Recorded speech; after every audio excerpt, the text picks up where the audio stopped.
अस्सलाम वालेकुम नाज़रीन, मेरा नाम रहमतुल्लाह परवाना एडवोकेट और मेरे साथ मौजूद हमारे मोहसिन बलियाना एडवोकेट साहब ज़िला कचहरी जंग। और आजकल जो एक जजमेंट ज़बान ज़द-ए-आम है उसके हवाले से मैं पूछना चाहूँगा, हमारे साहब ज़रा उसको एक्सप्लेन करें। जी अस्सलाम वालेकुम। मैं हूं एडवोकेट मोहसिन सयाल। जो 19/6/20 का डिसीजन है सुप्रीम कोर्ट के फुल बेंच का काजी फाइज ईसा केस के रिलेटेड, इसमें थोड़ा सा मैं आपको बैकग्राउंड बता देता हूँ इसका कि रेफरेंस फाइल हुआ था एक काजी फाइज ईसा के अगेंस्ट, जो उनकी प्रॉपर्टीज़ थी, जो उनकी बीवी और बच्चों के नाम पे थी फॉरन में, उसके ऊपर रेफरेंस फाइल हुआ। उस रेफरेंस को उन्होंने चैलेंज किया कॉन्स्टिट्यूशन पिटीशन में supreme court of Pakistan. Supreme court of Pakistan के फुल बेंच का जो शॉर्ट डिसीजन आया, मैं इस वीडियो को शॉर्ट करता हूँ, आम अल्फाज में बात करता हूँ। जो डिसीजन आया, वो डिसीजन आने के बाद पहला तासुर ये किया कि शायद ये जो जजमेंट है, ये जो डिसीजन है, ये फाइज साहब के हक़ में आया है। उस टाइम हेस्ट में शायद लोगों ने जजमेंट पढ़ी नहीं थी, डिसीजन पढ़ा नहीं था, वो शॉर्ट ऑर्डर पढ़ा नहीं था, रीज़न उसकी बाद में बयान है। तो उस पर उन्होंने रिमार्क्स देने भी शुरू कर दिए, भंगड़े भी डाले गए, सारा कुछ। मैं आज कोई पॉलिटिकल बात नहीं है, सिर्फ लीगल पॉइंट्स को उठाने की कोशिश करूँगा इसमें से। बेसिकली मैं आपको आर्टिकल 209 कॉन्स्टिट्यूशन ऑफ पाकिस्तान का पहले कंपोजिशन बता देता हूँ। सुप्रीम जुडिशल काउंसिल की कंपोजिशन क्या होती है। सुप्रीम जुडिशल काउंसिल में चीफ जस्टिस जो होता है वो सुप्रीम जुडिशल काउंसिल का चेयरमैन होता है। इसके बाद मेंबर्स होते हैं 2 सीनियर मोस्ट सुप्रीम कोर्ट के जजेस, साथ 2 सीनियर मोस्ट हाई कोर्ट के जजेस, हाई कोर्ट के चीफ जस्टिस। उनकी सीनियरिटी इस बेसिस पे देखी जाती है कि किसकी अपॉइंटमेंट पहले हुई। अच्छा, उन्होंने वो जो रेफरेंस सुप्रीम जुडिशल काउंसिल में फ़ाइल किया गया, उसके बेस पिटीशन में चले गए। उस पिटीशन को डिसाइड किया गया 19/6/20 को। अब उसमें बेसिकली मैं आपको पढ़ के आसान अल्फाज में समझाने की कोशिश करता हूँ उसमें हुआ क्या। सुप्रीम जुडिशल काउंसिल के जब हम रूल ऑफ बिजनेसिस पढ़ते हैं ना, रूल ऑफ बिजनेसिस के मुताबिक 3 वेज होते हैं सुप्रीम जुडिशल काउंसिल में प्रोसीडिंग इनिशिएट करवाने के। पहला वे उसका ये होता है कि रेफरेंस फाइल किया जाता है। दूसरा वे ये होता है कि इंफॉर्मेशन प्रोवाइड की जाती है। तीसरा वे उसका ये होता है कि सो मोटो एक्शन लिया जाता है। अब जो पहला पैराग्राफ था, उस पहले पैराग्राफ को पढ़ने के बाद पूरे मुल्क में एक खलबली सी मच गई। लोगों ने लिखना शुरू कर दिया, हक की फतह हो गई, काजी फाइज ईसा की फतह हो गई, गवर्नमेंट हार गई, गवर्नमेंट की बदनीति लिख दी गई। अच्छा, माला फाइडी का लफ्ज़ बार बार इस्तेमाल किया गया है। तो मेरे पास जजमेंट पड़ी है, किसी जगह पर ऐसा कोई लफ्ज़ नहीं लिखा होगा कि कोई माला फाइडी गवर्नमेंट के रीजंस में शायद आ जाए, लेकिन अभी तक इसमें ऐसी कोई बात नहीं है। दूसरी बात वेरी इंपॉर्टेंट इसमें पढ़ने की है, वो ये है कि वो कहता है सब्जेक्ट टू व्हाट इज़, पहला पैराग्राफ सब्जेक्ट टू, जिसमें कलअदम करार दिया गया, मैं बार बार रिपीट कर रहा हूँ, जिसमें कलअदम करार दिया, उसमें भी क्या कहा गया, subject to what is stated below. मतलब ये मशरूत हो गया, ये कंडीशनल हो गया कि नीचे जो एक्सप्लेनेशंस दी गई हैं उसका ये सब्जेक्ट होगा, उससे ये मशरूत होगा, उस पर ये कंडीशनल होगा। अच्छा, वो क्या था कि subject to what is stated below the order of court in reference number 1 of 2019 is declared to be no legal effect. इसका कोई लीगल इफेक्ट नहीं होगा, स्टैंड क्वाश कर दिया गया। In consequence thereof, the proceedings pending in Supreme Judicial Council against the petitioner CP 17/2019 against the petitioner in CP 17/2019 including show cause notices etc. stand await। अच्छा, ये जब पढ़ा ना लोगों ने, आमतौर पे तासुर ये आ गया कि शायद रेफरेंस जो है वो कलअदम करार दे दिया गया और काजी फाइज ईसा की जो है वो जीत हो। लेकिन एक्चुअली ऐसा नहीं हुआ। कैसे नहीं हुआ? एक प्रोसीजर जो पैराग्राफ नंबर 4 से लेकर 11 तक आगे एक्सप्लेन किया गया।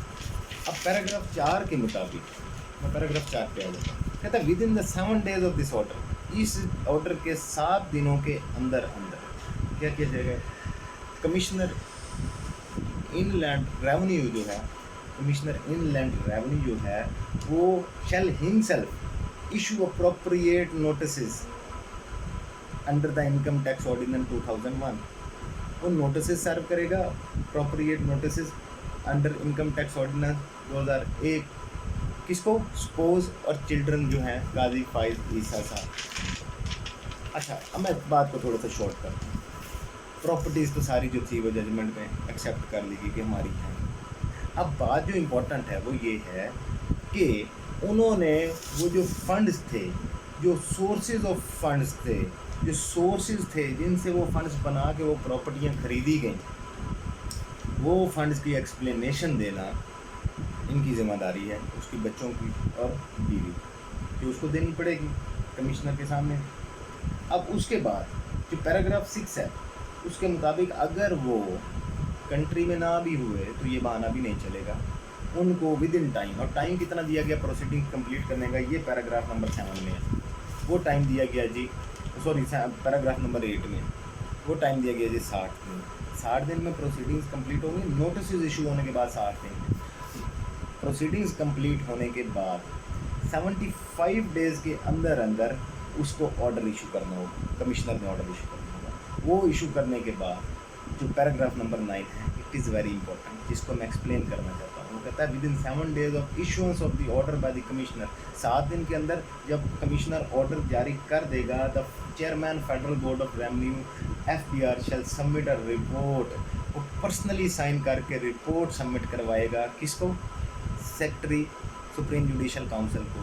सेक्रेटरी सुप्रीम जुडिशल काउंसिल कौन होता है? Registrar supreme court. चेयरमैन कौन होता है? चीफ जस्टिस सुप्रीम कोर्ट होता है। उसके बाद सेक्रेटरी की जिम्मेदारी होगी कि वो उसको रखेगा किसके सामने?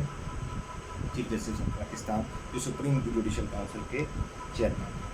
उसके बाद उनके अगेंस्ट, ये बहुत इंपॉर्टेंट चीज़ें हैं जिनको इग्नोर किया गया, जिनको पढ़ा नहीं गया ठीक तरीके, manner is deemed appropriate have the report laid before the council for such परयूजल consideration action order और प्रोसीडिंग। मतलब ये हुआ, मैं आपको आसान अल्फाज में बता दूँ, मतलब ये हुआ कि वो सारा एविडेंस कलेक्ट करने के बाद, रिपोर्ट बनाने के बाद, वो जब रखी जाएगी तो उसको अंडर कंसीडरेशन लाया जाएगा, उसके ऊपर जो अप्रोप्रिएट बनते हैं ऑर्डर्स वो किए जाएंगे, किसके अगेंस्ट? पटिशनर के अगेंस्ट।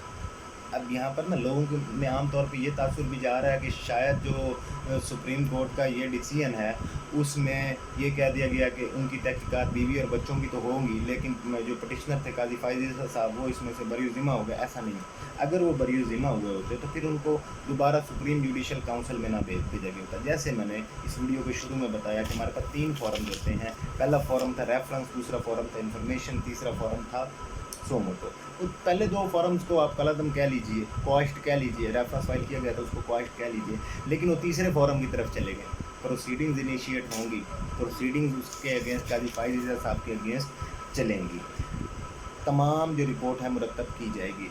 उसके बाद वो चेयरमैन के सामने, सिर्फ चेयरमैन सुप्रीम जुडिशल काउंसिल के सामने रखी जाएगी, और उसके ऊपर सुप्रीम जुडिशल काउंसिल के chairman chief justice of Pakistan जो अप्रोप्रिएट ऑर्डर्स बनते हैं उसको कंसीडर करेंगे, उसको देखेंगे और उसके ऊपर वो ऑर्डर्स जारी करेंगे। तो आसान अल्फाज में मतलब ये हुआ कि ये काजी फायज़ साहब जो हैं उनके किसी जाविये से भी ये जजमेंट उनके हक़ में नहीं गिरा। ये एक आम तासुर है कि शायद ये जजमेंट जो है ये काजी फायज़ साहब के हक़ में जा रही है, ये टोटली रॉन्ग है, ये टोटली गलत है। इसमें तो वो जो प्रोसीडिंग्स थी उनको आप पहले कह सकते थे कि वो जो लीगल प्रोसीजर सही था वो अडॉप्ट नहीं किया गया था, अब सुप्रीम कोर्ट ने उसको टोटली लीगलाइज कर दिया। तो अब इसके ऊपर जो आगे प्रोसीडिंग होंगी वो हम 60 दिनों में, 75 डेज़ में या 100 दिनों में, अगलों में इंशाल्लाह देखेंगे। Thank you so much.